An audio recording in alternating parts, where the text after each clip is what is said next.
All right. Well, welcome everybody. We have just changed the flows. I am your next speaker. How about that? How about that? Give it up for one time. Yes, ladies and gentlemen, I'm so excited.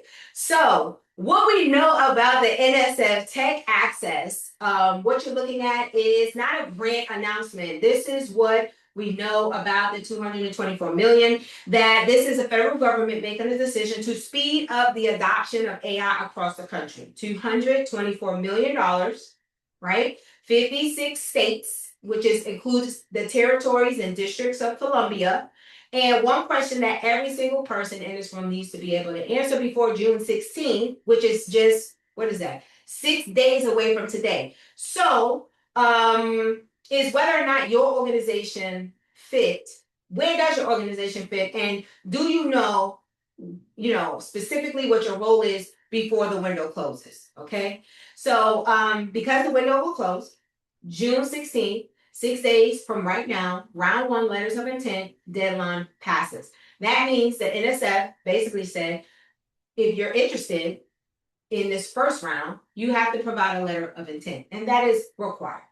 So for those, I'm sure there will be more than 10 states that apply with a letter of intent, but only 10 states will be funded in round one. Okay. Let's see.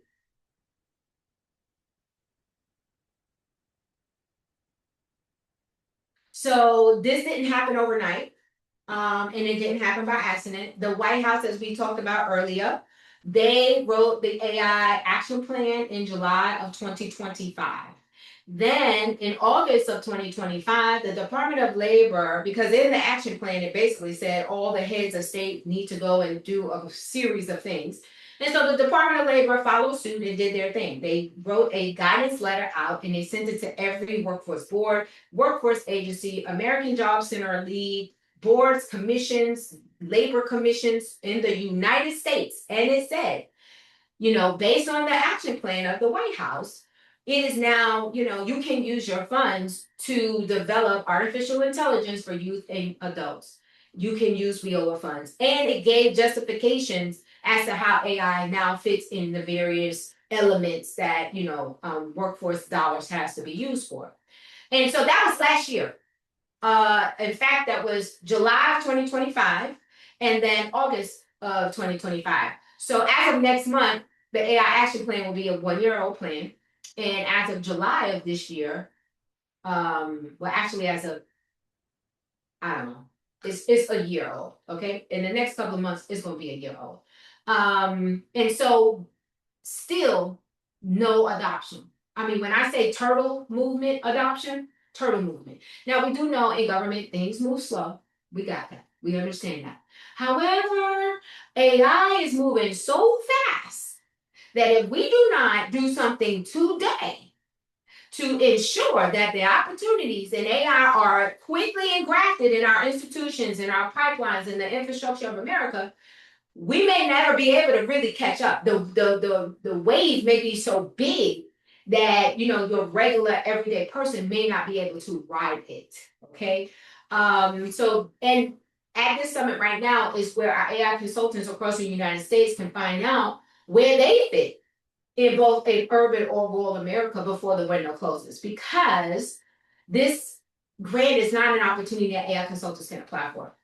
So the White House said AI readiness is a national priority. The Department of Labor said workforce systems can use WIOA Title I funds to help youth and adults develop artificial intelligence skills. However, if the workforce boards are in here, they can put in the chat, how many AI providers do you have in your current pipeline that are eligible to receive the WIOA Title I funds? That's the disconnect. So the people that are currently in the pipelines, they're already providing the programs that they provide, whether that's HVAC, plumbing, construction, that could be phlebotomy, dental, cosmetology, barber. Those are the programs that you might see. You might have, project management, engineering. I have seen prompt engineering, but we're going to go in our next session, we're going to discuss like the barriers as to like if President Trump, and I promise you, I am prone to tag him on my posts moving forward. I'm gonna tag him. I'm gonna say, President Trump, you're not gonna get your AI America He wants to be the hegemon of America. He wants to make sure if anybody leads this economy, is going to be us.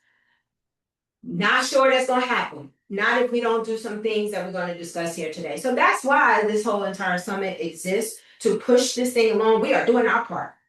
Here in this economy, we're going to do our part to make sure as many AI consultants understand the opportunity that is here, and then what they need to do to position themselves within workforce infrastructure, and what the workforce boards can do to help bring this thing along a little faster, because the mandates are already there, the guidance is there, the instructions is there. Everybody can continue to do what they do on a normal basis, day to day. We're not asking nobody to do nothing new. However, what I will say with the NSF funding, which just dropped this year, March of 2026, maybe there was a conversation that, said, listen, ain't nobody moving out there. Maybe we need to incentivize people. Maybe we need to put some money behind this thing and start coordinating efforts to ensure that this thing gets done, because it is 1 year later and ain't nothing changed. Not one thing. And so that's how I felt. If I was a fly on the wall, I think I would have heard a conversation like that. Maybe not. Maybe not. And so NSF came through with the funding opportunity to coordinate AI across the nation. Okay.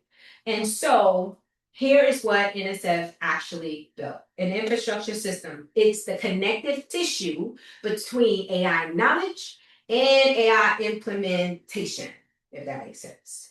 And across every state in the country, right? And there are three components, and you need to understand all three. The first is the state and territory coordination hubs. These are the first, these are the entities that's going to get the funding to coordinate. They have to provide a letter that says, hey, this is what we're going to do. However, they, in the proposal, it's like, well, what are you doing now? What have you done? Talk to me about your, what this looks like. Now, that's another purpose of the summit, is to start to signal to the hubs, to the state universities, whether that's Old Dominion, maybe Virginia State, maybe Missouri State, maybe Florida State. Hey, if y'all out there, y'all are looking for an AI deployment corps, we were building it before this funding ever came to fruition. And so we want to explain to you how that works. Because everything that NSF said, Department of Labor, we were already it. We understand we do not like reinventing the wheel. We work within the infrastructure that exists. And so what you see here is, well, they'll have 56 hubs, one per state or territory. Each one is responsible for coordinating AI readiness across every sector of the country. The second is the National Coordination Lead. So there's actually going to be a lead that coordinates all the other states. Big job. I would like to know who that's going to be. But have fun with that. That is a separate funding opportunity coming soon that will help manage the network of the hubs and the national. So now the work is about to get done. Why? Because you got money. Because if not, let's think about how this looks. If not, universities will do what they do: teach, recruit people, give people degrees, do research, publish articles, push the agenda forward. That will still continue. But now, workforce developments will be doing the same thing. What they do. They train, they credential, they upskill people, they help people, get better jobs, and, that's what they do. And so if this funding was not here, there will be like no specific, like I said, connective tissue to orchestrate and intentionally design the inroads to making AI adoption real within America's infrastructure. Now, when I say infrastructure, I'm just saying the big systems that exist. Workforce development, Department of Labor is infrastructure. Why? They have buildings, American Job Centers across the United States. Right now, anybody can walk into their local job center and go and take classes to get a better job. You know what I'm saying? They can go to school and get training to upskill and enhance wherever they are. So nobody technically, and that's the question we need to ask. Well, technically, nobody really should be broke. Technically, nobody really should be poor, because you have the infrastructure that already exists. But having it there is not the same as having access. And you'll learn that in the next workshop with our next speaker, who's going to break down, well, what don't we know? This is what we do know about the funding. Well, what is it that we don't know? The hubs are the engine. The national lead is like the transmission, okay? And so let's see. Here's the 3 rounds. One starts in 6 days. 6 days, round 1 letters. July 16th. Nope. June 16th is actually when the letter of intent is due. This is where the state universities, more than likely, those that have statewide reach, it could be a national nonprofit, maybe Urban League, maybe I'm not gonna say like Red Cross. I forgot that other big organization, Boys and Girls Club. You have to have national reach, national capacity in order to apply as the hub. You don't have to be a university or community college, but you definitely got to have statewide reach and capacity in order to be considered, like seriously considered. And then the proposal itself is due July 16th. And then there's round 2. The letter of intent is due December 15th. And the full proposal is due January. We have dates and stuff, and we are going to be watching the funding, right? So as the first leg or people, the first 10 states are funded, we will, let you know. Well, who are those 10 states and what is that looking like in those states? And we pray and hope that at least a few of our operators are actually being deployed in those local states, whether it's in the urban cities or the rural counties, to push out the AI Skills to Pay the Bills program, which you'll learn a little bit about today.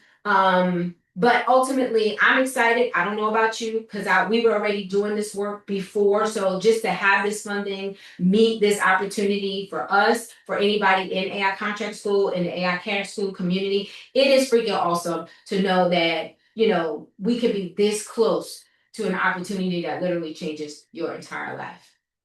So you got 4 federal agencies, because I always say the Department of Labor, which is where we get our funds in terms of workforce professionals, right?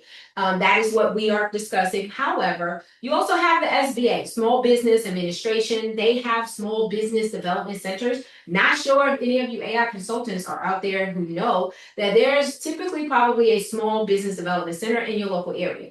Meaning you don't have to struggle with your business on purpose in isolation. You can actually go to the nearest Small Business Development Center and get technical assistance. And so they are also a part of this infrastructure.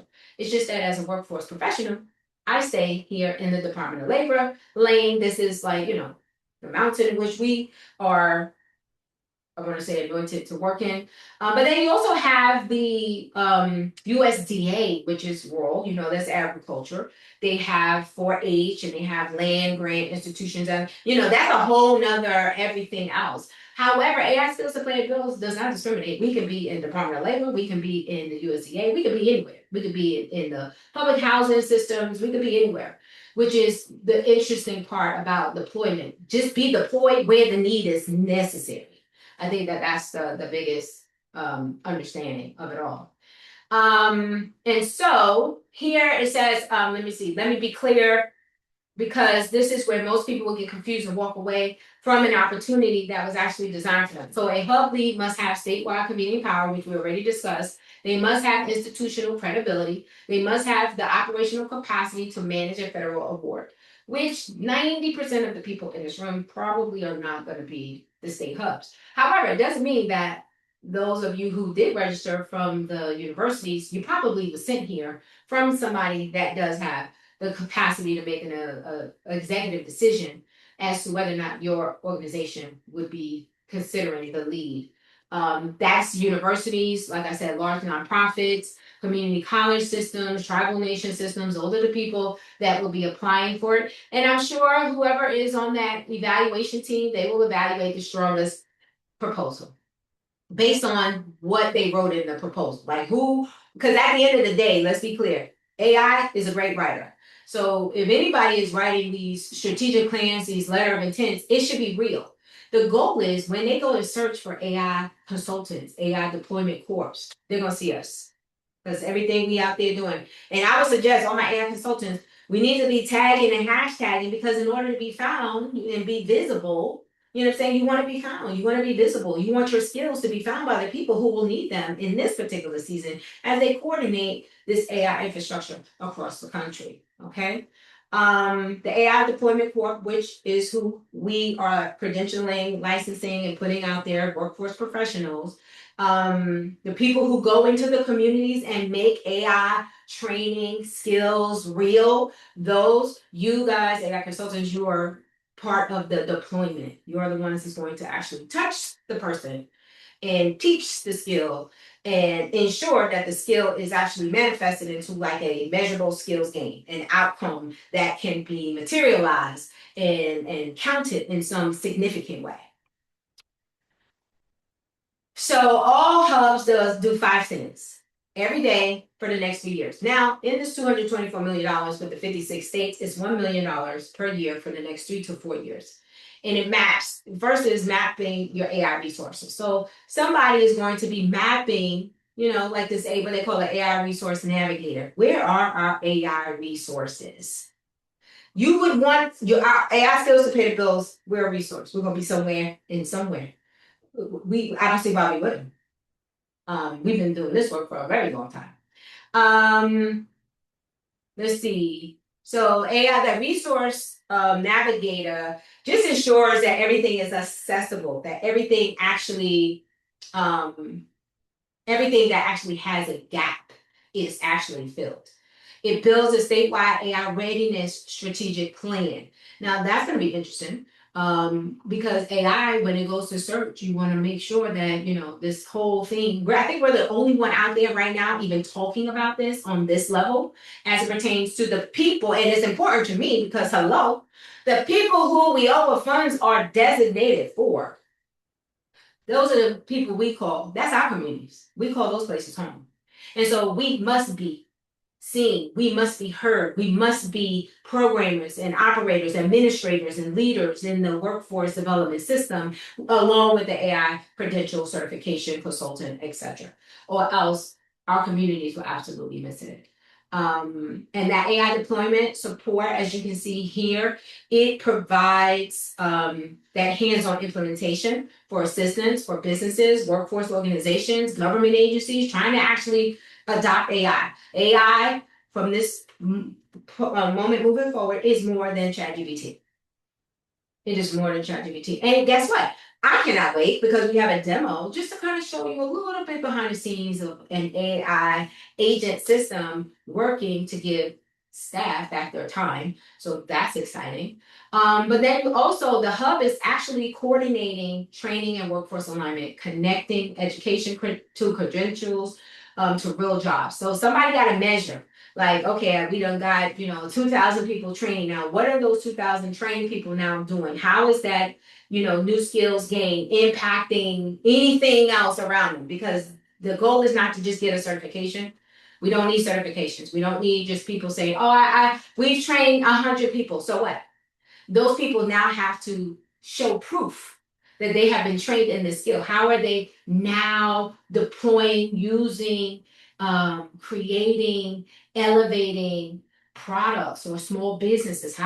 What is shifting around now that they have this new tool called AI in the palm of their hands? And that is what needs to be measured. And we do measure that here in AI Skills to Pay Bills. Our operators are trained to measure those details because those are the details that matter, particularly to workforce development, but I think particularly to anybody who, wants to really see growth and productivity, whether it's a business, whether it's government, whether it's, in a school, productivity can be measured. Okay, and so as we said, you got your hub, the national lead is the person that is now managing all the hubs, and then you have the deployment corps, which is where this big gap is. The gap, ladies and gentlemen, is in the deployment corps because guess what? Hello, NSF, and that is just the word NSF, National Science Foundation, Department of Labor, Small Business Administration, United States Department of Agriculture, all of these entities are federal entities. They don't do business with people on the street, right? So that means that this gap, this deployment corps, we're going to have to level up in our institutional knowledge and how to speak to systems and how to package our programs to the degree that it matches how they talk. They talk different, which is why we also created the summit to make it plain, make it English. You know what I'm saying? Government people, they talk government. Program people, I promise you, they talk program. A lot of legalese, a lot of jargon, a lot of acronyms that don't nobody else know. And so it is important that just regular people, you and me, we are able to break this down to the degree that we can access it. Because if we can't access it, then it's not real. So where do you fit? If you lead a university, a nonprofit, statewide organization, you will probably more than likely apply to be the hub lead in your state.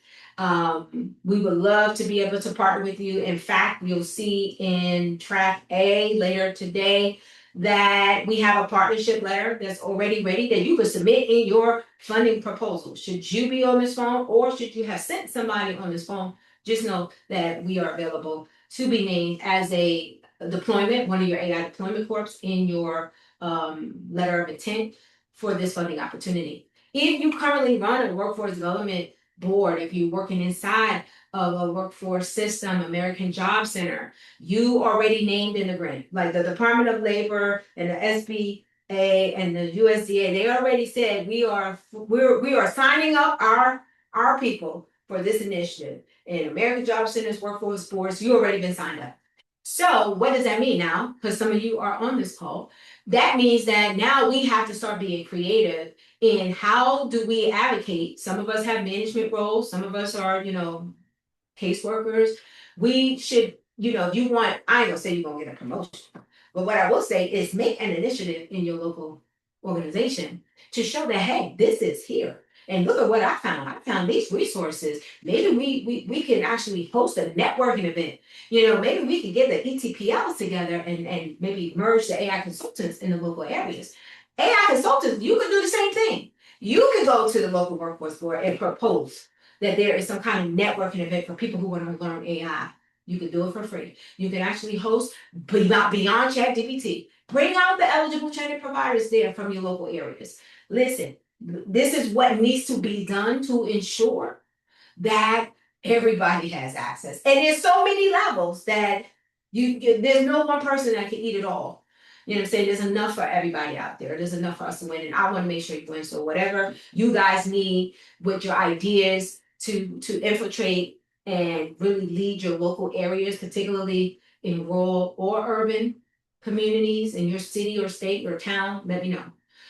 If you're an AI consultant, plan to stay for the VIP session. Today we have Christopher Bennett Esquire. He's an attorney, and he is my attorney and has been for several years. But it's a workshop you just don't want to miss. If you are an AI consultant and you are operating in intellectual property, you have stuff that you may want to trademark and keep proprietary to you, because proprietary IP can be transferred to your children's children. You know what I'm saying? When you're building assets, that can be transferred to your children's children. Those are the things that you want to protect. However, there's a nice balance in that if AI is creating it or if you're creating it. So you want to stay tuned for our VIP session with Christopher from Technology, Innovation, and Law. And then we have Quita LaShawn from AI Parent School. We're excited about her. She's going to talk to all of the AI consultants to see, hey, if y'all not certified, this is how y'all need to be